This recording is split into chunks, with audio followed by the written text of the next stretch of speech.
In today's video, we will unbox and review the Ikea Alarm Clock. This clock comes in a lot of color, but I decided to buy the black one.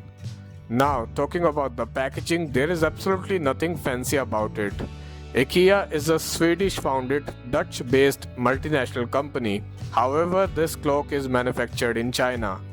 Talking about the clock, it is made out of steel as well as plastic.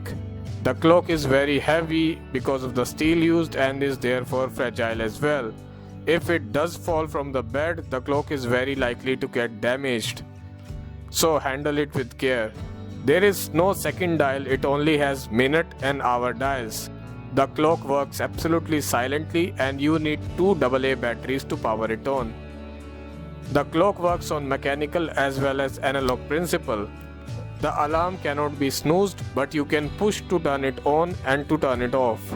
The alarm is actually very loud, which is a good thing. Final conclusion, I would say for the price, it is actually very good. So if you want to buy, I will leave a link in the description box below for you.